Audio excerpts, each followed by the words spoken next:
Ao terminar o jantar, todos se despedem e o Robertson é o último a deixar o clube. No caminho para sua casa, ele volta a pensar no motivo que levou ao seu professor a deixá-lo fora dessa viagem tão importante, pois sabe que a descoberta do ser misterioso faria com que os decanos engolissem todos os desaforos que jogaram nele, deixando-o desacreditado e humilhado perante todos por ocasião da apresentação de sua tese. Robertson sabe que para confirmar suas suspeitas necessita voltar ao escritório do professor para olhar em seu livro se encontra evidências de que realmente eles estavam interessados na parte em que ele se refere a esse xamã. 2 dias depois, é segunda-feira, dia ensolarado, e às 10 da manhã já estão todos no aeroporto de Boston.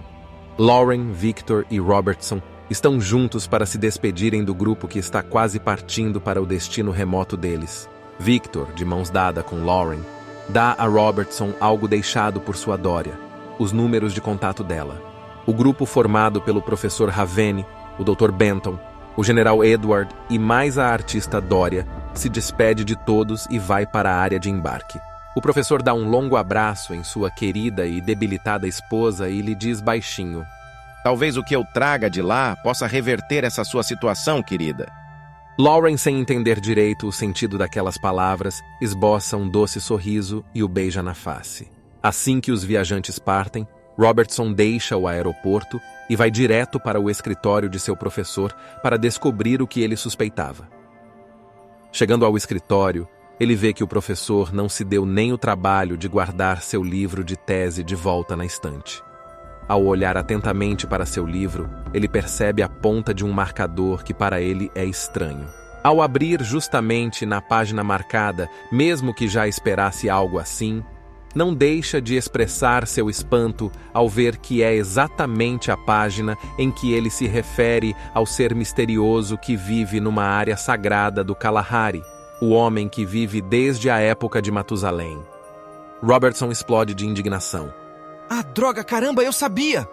Profundamente irritado com a traição que seu professor tinha feito com ele, deixando-o de fora da expedição, que certamente desvendará o maior segredo bíblico, o segredo de Matusalém.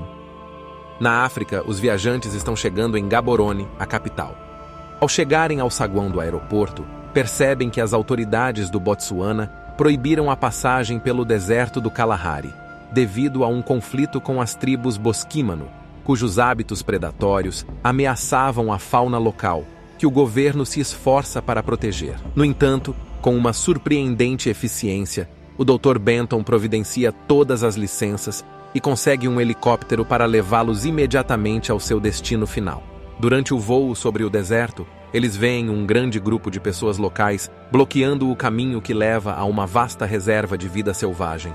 Ao cruzarem o rio Orange, avistam as dunas da Namíbia se estendendo pelo deserto e, finalmente, avistam a grande Duna 45, que aparenta estar afundando. Do alto, eles conseguem ver uma falha que pode ter causado o afundamento da duna. Ao chegarem, encontram uma situação caótica. A área está completamente cercada por uma multidão de pessoas curiosas que se reuniram nas proximidades do deserto em número cada vez maior. Alguns estão rezando em diferentes idiomas e outros estão vendendo mercadorias. A certa distância, um grupo agachado chama a atenção de Dória. Ela esboça um sorriso, sabendo que são nativos conhecidos seus, e, à frente do grupo, tenta abrir caminho com grande dificuldade em direção à duna e os seus protegidos. Ao chegar no grupo que a estava esperando, o Dr. Benton, muito observador, percebe que o grupo é na sua maioria formado por anciãos da tribo, e comenta com o professor. "Parece que combinaram em envelhecer todos juntos." O professor responde. Eu também notei isso. Será que tem relação com o que buscamos? Ravene, nesse momento, luta com sentimentos que o deixam em suspense, repassando em sua mente a teoria controversa de seu brilhante pupilo, que apresentou evidências impressionantes de que realmente há uma conexão íntima entre o estado físico desses nativos, proprietários tradicionais da região, e as evidências que começam a se formar ante seus olhos de que sua tese vai no caminho certo. Dessa vez, o sentimento é de arrependimento, achando que deveria ter trazido o Robertson. Mas logo, O sentimento de ambição, ao pensar em ser ele, em apresentar para a humanidade a descoberta desse ser extraordinário, dissipa de uma vez qualquer sentimento de culpa. O grupo, junto com os nativos, sobem em 5 jipes de grande porte e partem em direção à aldeia. Em 50 minutos, já estão todos instalados e em preparativos para sair em busca do ser.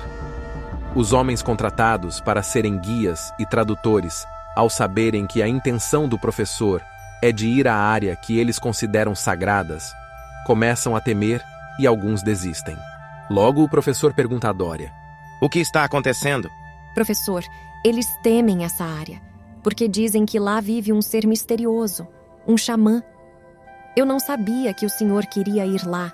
Também dizem que aqueles que se atrevem a ir voltam com aparência envelhecida.